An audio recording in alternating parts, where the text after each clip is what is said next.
Hey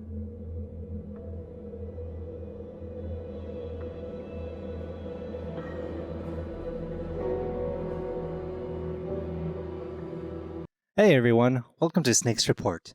Today we'll be looking at Resident Evil 8 Village, the latest mainline entry into the Resident Evil world, and the direct sequel of Ethan Winters' journey after the events of Resident Evil 7. All footage has been recorded on my PlayStation 5, which is also why it took a bit with this report to record. 3 years have passed, both in the game and in our universe, since the events of Louisiana involving Evelyn and the Mold. Ethan and Mia's escape now being swept under the rug and under the protection of Chris Redfield and New Umbrella have been moved far away to the European landscape to start a new life, and, as seen early on in the trailers and events, a new family with Ethan and Mia married with their daughter Rose. Of course, as also seen, things go horribly wrong, and the events that kick off the new adventure go from 0 to 100 in no time, as the short time of peace in Ethan's life is rocked with Chris coming in, shooting up the place, and taking both Rose and Ethan away. So that's the basic setup anyway, but let's get this out of the way. I think that Resident Evil 8 starts off very strong, and in its short introduction has made me care about Ethan and his family in a way that feels much more personal than it ever did in Resident Evil 7, where mostly I was just trying to get through and enjoy the narrative without actually caring much about Ethan's plight as much. Before we continue forward, I shall keep most of the scenes focused on the early stages and give a spoiler-free opinion before jumping into that in the later stages of the game. Now let's talk about the stage setting and first the controls of the gameplay itself. When you finally get control of Ethan and start exploring the world, the mood and build-up is just absolutely spectacular and brings its A-game from the start. Being forced in the dark to make your way through the forest creates a perfect tension to what is coming until you get to the titular village. Getting through here, you can definitely start to experience a couple of things quickly, however. If you suffer any sort of motion sickness, it is important to get through the settings as quickly as possible. I mean, even for myself, that I don't get motion sickness often, found that both the default camera and some of the settings can create a weird imbalance and affect how you start to enjoy the game. Now, you may be asking why I haven't talked about difficulty quite yet. And it is because, boy, let me tell you, the introduction can make or break how your experience will be. For me, I kept hearing commentary that the game is honestly best experienced for older fans of the series on the hardcore difficulty, which would be basically hard difficulty. Well, let me tell you, the introduction of the Lycans at the village nearly broke me. Now don't get me wrong, the majority, and I mean majority of the games I get, I just go into hard mode, usually because I absolutely love the challenge and normal mode can be a little easy for me. But Village made me wonder if I would even enjoy the game, which is kind of sad because it legitimately is only the first section where you must survive that has an extreme difficulty curve. The Lycans of RE8 are unlike the shambling zombies of before, or even the towering mold of 7. They're fast, unforgiving, and you learn very quickly and how important it is to defend and shove them back. If not, you will quickly get overwhelmed and downed. For me personally, no matter how much I tried, how well I defended, how well I even marked my route and planned it, where they would pop and had a strategy, the spongy nature and the aggressiveness I received during the intro survival was too much, and I had to bring it down to normal difficulty. The differences are minimum in terms of actual gameplay, but the power to defend yourself and dispatch enemies can be the difference between restarting the beginning 28 times, which I may or may not have done, or continuing on the story that after this section doesn't have as brutal a survival gauntlet again, at least with the basic weapons at the start. I will give it this. Yes, after the start of the gameplay, things got a lot easier, and having leveled up some of the weapons, the enemies became less troublesome a lot earlier on in the game. But what you lose in survival horror, you make up in difficulty and numbers of enemies. Getting back to the point though, during the Lycan survival gauntlet at the introduction of the game, is where I found there were other mechanics that I feel weren't fleshed out and had to take care of in my settings. Primarily, adaptive triggers and aim acceleration. If you've heard others recommend to turn them off, I'm here to parrot them and recommend that as well. As someone that enjoys very much the possibilities of what the new DualSense controller will bring, the feature here feels more broken and caused mainly misfires instead of immersion. So I recommend taking them off, and the acceleration as well, as it will make the aim too jittery, and you'll lose those very crucial headshot lineups against enemies that are already hard to hit due to their rapid movements. With this introduction being hard on players, it's great to see what settings work or not, as well as introducing you to the horrible screeches and calls that are going to haunt you throughout the majority of the gameplay, as if you don't get tired of seeing teeth biting you or being impaled by different tools. You haven't started to understand the undertaking ahead of you. With this scripted section introducing you with less hand-holding to the core basics of running, shooting, crafting, blocking, barricading, and blinding enemies with flour, you're mostly pushed into the deep end, and it's honestly great. Because you know what you're getting with this game, and it respects veteran players enough to get you going straight into the action. After this section, the true classic Resident Evil formula and exploring the village comes, and you come to discover characters and get to the heart of the journey as you look for what is most important to Ethan, the kidnapped Rose. To keep this as spoiler-free as possible, at the start at least, I will give my review and opinion on this game right now, and for those of you that want to hear me praise and complain more so in detail, come to the spoiler section. For Resident Evil 8, I absolutely love the gameplay, the action is tense and nice, new enemies give me some challenge, and the story was intriguing, and I can't wait for the final entry in the Winters' trilogy. I can say, marred by a few personal gripes and a lack of variety in terms of enemies as you progress, and also the lack of revisiting completed areas and the lackluster mercenary mode detract, but don't kill the energy and vibe of the game, in my opinion. With these factors in mind, I would personally give Resident Evil 8 a good recommendation to get a copy new or as soon as you can afford it. The horror and story alone, as well as a nice connection with the previous game's events, are all pros, and as a fan of the series, I think it is a worthy contender of memorable games in the franchise. And for those worrying about the length of the game, especially after the controversial Resident Evil 3 release, be happy to know that for my very first playthrough, and what seems to be the average for first-time playthroughs, is around 10 hours. So there will be plenty of content to see, and of course, all the speedruns you push yourself to reach afterwards. I know, short and sweet. But now for my completely full opinions, wait for the spoiler section so I can discuss in-depth story beats, things that bothered me that wouldn't affect the score. So, here it is, the final warning. Hey there, welcome to SnakeReport, the spoiler section. And here I'm going to go into more personal opinions and details of the game and how it affected myself and so on. First and foremost, that start section nearly made me quit the game completely. To be clear, I know I mentioned it in the review, but I just could not survive the damned Lycan attack at the start of the game with hardcore difficulty. Even with well-placed headshots and perfectly blocking them to push them back, sometimes the Lycans would just power through my block and kill me in just a couple of hits. Or I would end up without ammo and always be surrounded, and this was with using shotgun, with using crafting, and the explosive barrels. Many times without even triggering Urias to come in and signal that I was about to finish the segment. It was daunting, and I saw the continue screen more times than I would like to even admit.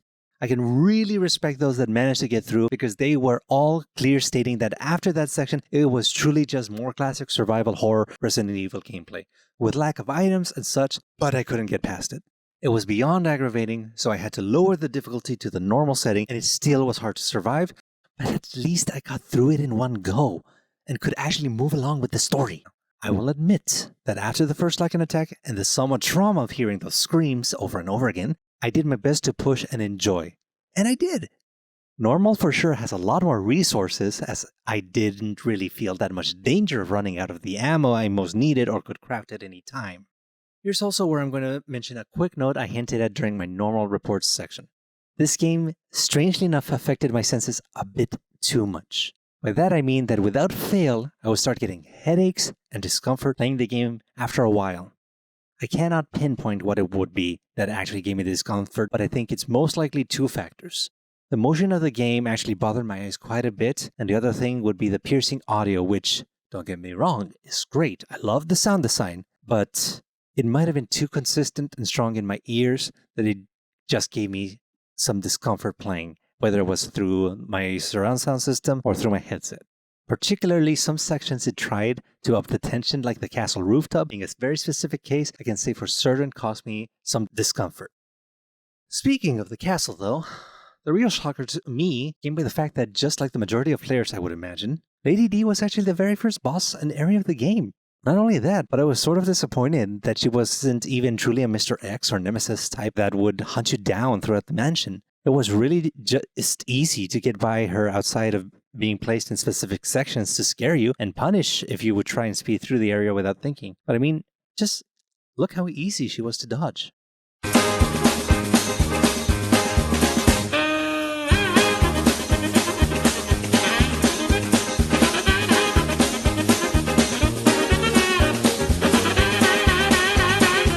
The space and environment of Castle Dimitrescu was, however, spectacular. Throughout my first playthrough, I just kept creeping, trying my best to get through and discover all there was. And learning the passages and ways to get through while avoiding the daughters was something that kept me feeling a great sense of tension. I could feel the absolute love and attention to detail inside of the castle. And it kept me on my toes, as during my first playthrough, it was probably the section I spent the most amount of time in, and will be the section that most new players will spend time in just by the sheer scope as well as the early story cutscenes. Overall, the castle was great, but it did slowly start to speed up more and more after the first fight, the Bella happens. Cassandra and Daniela popped up pretty quickly as the castle opened up pretty much, and although you're free to explore, the truth is that many parts did end up feeling a bit linear, just with some backtracking, having a couple of options to get hidden treasures afterwards. By the time I had finished some of the puzzles, I was already getting ready to leave the castle, having my final fight with Lady D. The fight with Lady D started off great, and the details of her grotesque transformation will definitely remind you that you're in an RE game with the classic look of her dragon form. She can be quite tough for those not used to the shoot in the head zombie tactic, and going in stages, I always loved the spectacle of her fight. She probably was my favorite fight of the four lords, in terms of combat, just by the straightforward situation and the grand scope of it all. It was the most RE-style boss fight out of the four lords.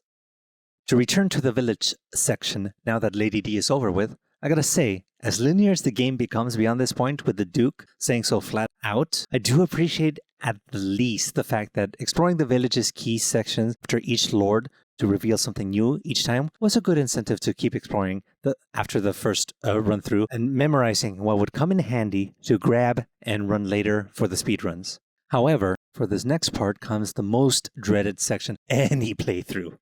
The second lord of the village, Lady Beneviento and Angie. Although this section is technically one of the shorter sections of the game, for sure, it's the one that left me with the biggest impact. In terms of story, it's the most important for the situation around Ethan and brings some of the biggest questions about him and Mia in its involvement. There's no way around it. This is by far the most nope section of the game, with its hallucinations and mental games, with the strongest PT vibes I've experienced in any game trying to imitate the legendary playable trailer of Silent Hills. After going to the basement to hunt for the second of Rose's jars, being stripped of all items and enduring the traps, the Mia's voice was definitely giving me a high heart rate. And to top it all off, that damn baby, I swear. Like the Lycan's call gives me chills. But I will still have nightmares of that damn baby.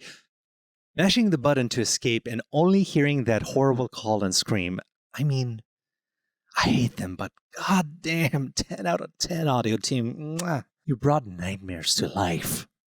Compared to that, the Angie hide and seek, though harder on the first go because you don't know where she is extremely easy once you get the idea since they only switch up 2 places she hides. It was a bit sad that it was over all too quickly, directly with the Lord I mean, but considering the theme, I just can't say I couldn't leave the damn house behind fast enough.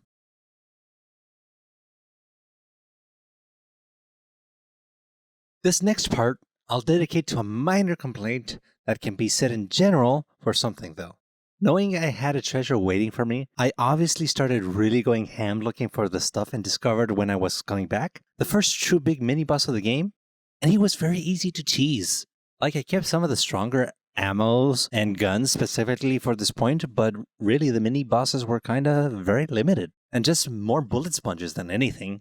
The other factor I learned about them for the first run players is that they can become exponentially harder only on the first run, because the longer you take to bring them down, they actually start spawning some normal enemies to assist them.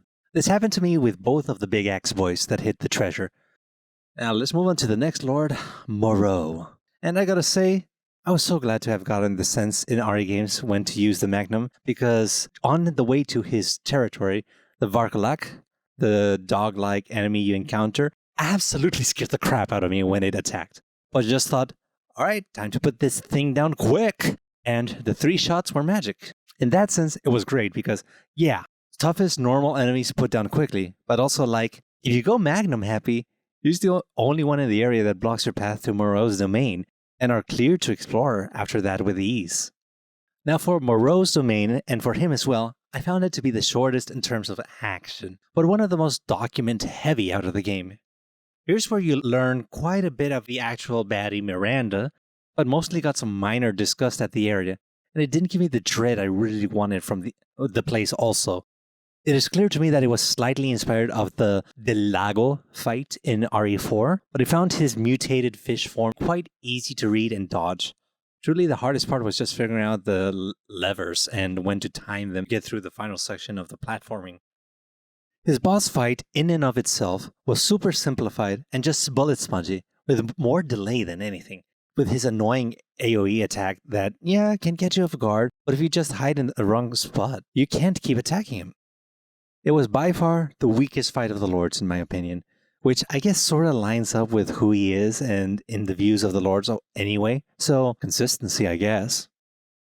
Now, for me, the whole Stronghold section that comes afterwards was tense, but just a gauntlet that was made to spend ammunition on the starting run as well as the final battle with Urias, just to be a slight filler and end our fights with the Lycans themselves. Finally, we get to the last area, and apparently the more controversial of all the areas of the game, actually, Heisenberg's factory. And you know, as a character, I really do love Heisenberg.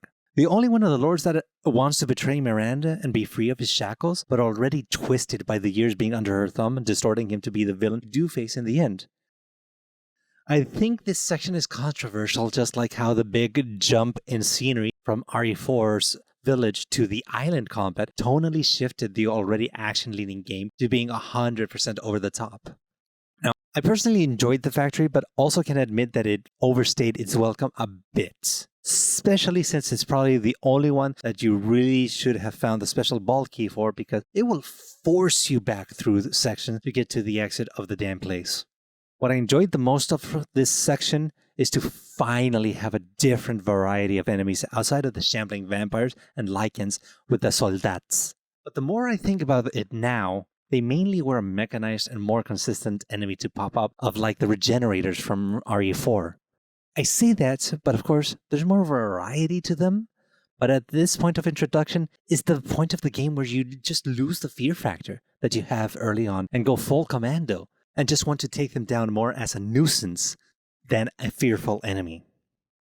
That theme is primarily how I felt through the factory, actually, to be quite honest. As much as I love Heisenberg as a character, the factory just felt a bit disjointed in the whole.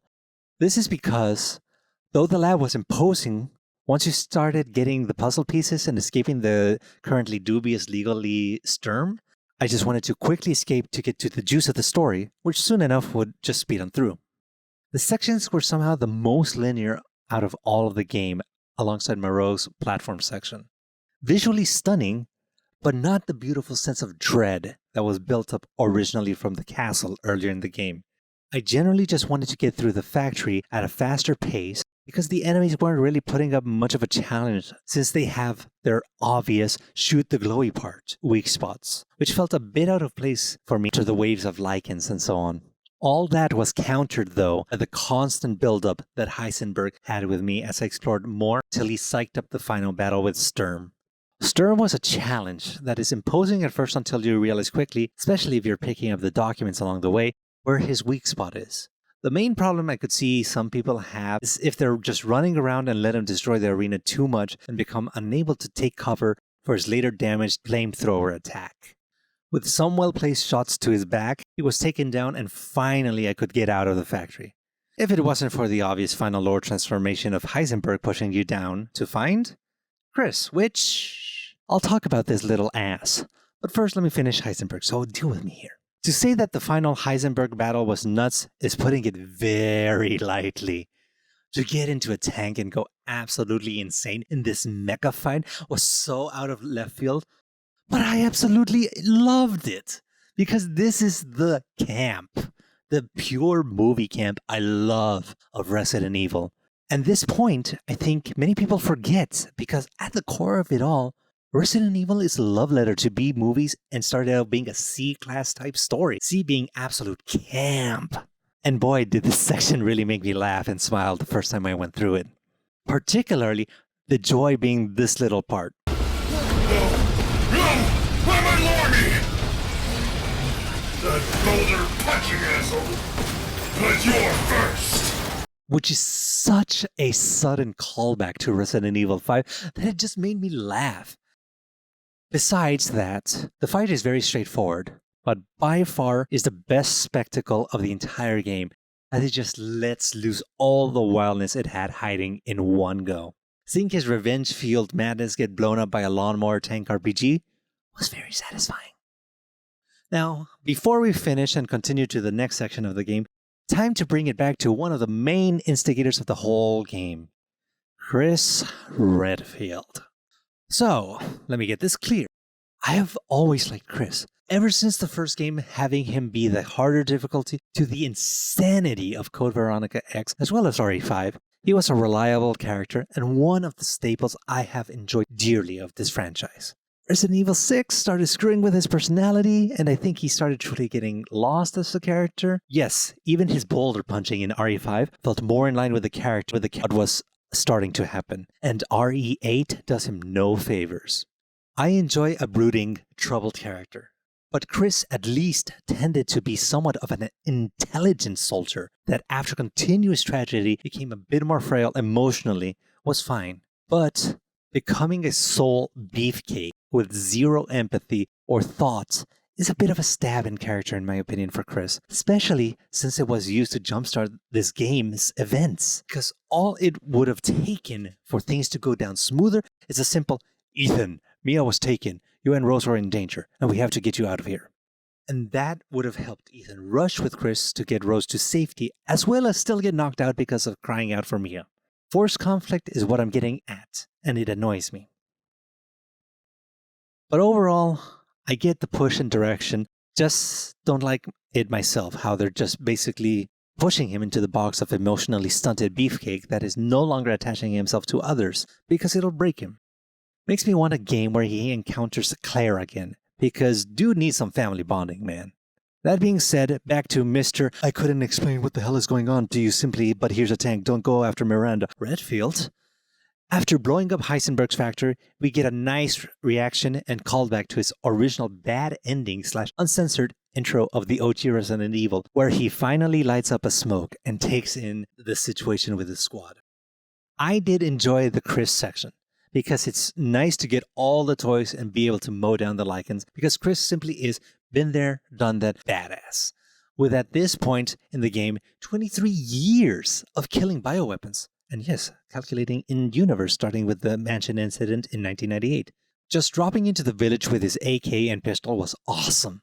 Just two things bother me the most about it. First, that you're not actually able to Falcon Punch a lichen. Falcon Punch! Unless you get hurt. And here's the other main complaint.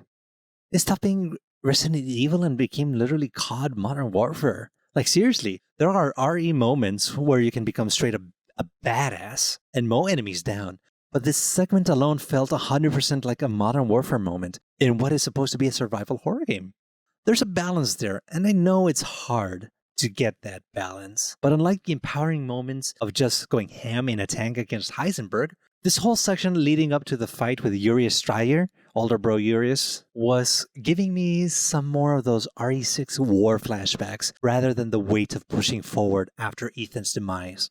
Speaking of Ethan getting his heart ripped out throughout the games, I think this is where the Winter storyline had the best twist of the game's lore 100%. It works so well because it also plays into player expectations that oh yeah, this is just video games, sort of waving away some of the suspension of disbelief with his healing, but they leaned into it and made 7 have all the weight come in nice and heavy. Ethan didn't survive. He didn't survive. That was just a great twist. Because, I mean, every RE character has gone through hell and high water. But in the end, canonically, they all survived and are battered, bruised, but they're themselves. Not Ethan Winters. Dude was supposed to be exactly what any of us players would be, just some average dude looking for his wife, and then he walks into a house and was to the face, and then had his head bashed in. Yeah, we just assumed he was knocked out, but no. Jack Baker was already a monster. And the strength he showed would have broken bone. So discovering that Ethan was already a mold, even long before Evelyn caught him, because he had perished at the Baker house in the start of RE7, just really explains the absolute pain montage that Capcom made him go through that makes even Star Wars blush with the amount of limbs he had cut off from him. To hear all this from the source of his mold that was still lingering in his mind was great, and gave a good emotional push for Ethan when he returned to the land of the living, knowing his time was limited. But damn, was he going to fulfill his mission and rescue baby Rose from Miranda. Now, finally, getting to the all-time villain of the game, Mother Miranda. This was one of the most curious parts of the game to me because she hardly actually shows up. You can get a hint that she's the old hag after the first encounter because she was a bit too much of a direction-giving info dump in important sections for Ethan to be just randomly placed. But really, we don't get any hints of Miranda at any point until truly the huge info dump you get about her from Chris, both to Ethan and when you encounter her lab. Which was a nice little Easter egg, by the way, to the Aliens movies. In there came the real big connection, finally, to the rest of the series, where she was apparently not only the inspiration, but savior of Oswald E. Spencer, the creator of Umbrella and the T-Virus, the bastard that started the whole series. But you know what? Even with this information, she's almost completely detached from the world, even with the information given. All of this, just for her scientific pursuit to revive her daughter and nothing else. Outside of that, just a cruel being that long lost humanity and being the symbol that connected Resident Evil story with the Winters story. She's not like a William Birkin, a Wesker, or an Ashford, or any other villain that directly would bring confrontation to our hero. She just was the head of the Hydra in the village, and was testing us for some reason, only to end up failing and having to fight with Ethan in the end when Rose, not her daughter, reformed in the mold. Now, listen to me. Even with all the slight bashing, and trust me, I swear, I love this game, but the more I wrote about this and gathered my thoughts, the more objectively I saw certain flaws. Even with Miranda's build-up in the backstory, her fight was actually great, challenging and very Resident Evil at its core. I loved her six-winged angel form and how she transformed and gave a straight-up fight where you had to be on your feet all the same at all times and struggle against her. She actually wiped the floor with me a couple of times, and I didn't even realize you could prepare a bit more before fighting her the first time and dove straight in. But in the end, after getting the pulse of the battle, I finally took her down, only realizing that Ethan was also at the end of the road, literally disintegrating. The final goodbye with Chris was slightly jarring, but it was nice seeing the meathead apologize and legit finally try and do the right thing to save both Ethan and Rose. Knowingly foretelling exactly what would happen, I was glad that they didn't really try and force it, and Ethan in the end just saved Rose and all of them as he took down the Mega Mycete and the whole cursed village with him. Mia's sadness and the sudden what the fuck moment to find out the BSAA are now using bioweapons as soldiers, implying why Chris would have left, just raises more questions as to what the hell is happening that caused these major shifts. Now, I guess to end my long, personal summary of the game, let's go to the heated after credits scene and my thoughts on the future of Resident Evil 9. Jumping what I'm assuming could be as much as 15 years in the future, given her age, But then suddenly seeing her being called and the implications that she has the strength or power of Evelyn really leaves me wondering what the hell is going to happen in the final part of the Winters trilogy. Especially after, at the true end, the simple sentence makes it clear that Ethan no longer will be the focus. So we're going to be with Rose to end the story. Resident Evil 8 isn't a perfect game, but it's a damn good, entertaining, and thrilling one in the end. I'm very invested in the story of the game and love going on for the Hollywood campy B-movie plots it brings, and that allows me to enjoy the acting and plot points that occur, even if I don't personally agree with them all. Just like I said at the end of my basic review, I still think this game is worth getting when possible and experiencing, because it is a polished game with great mechanics, environments, and Resident Evil flair. That opinion hasn't changed, even as I delved into some of the flaws and organized my thoughts as I wrote down this report. Resident Evil is a franchise I adore, and hope that if you stuck through to the very end, I could help form an opinion and give some insight to the game's story and how it plays out. And there you have it. Once again, thank you very, very much for coming with me on this journey and staying tuned to this new Snake Report. I will be working on the next one soon enough, and so I shall go infiltrate the next objective to gather information. See you next time. Snake, signing off.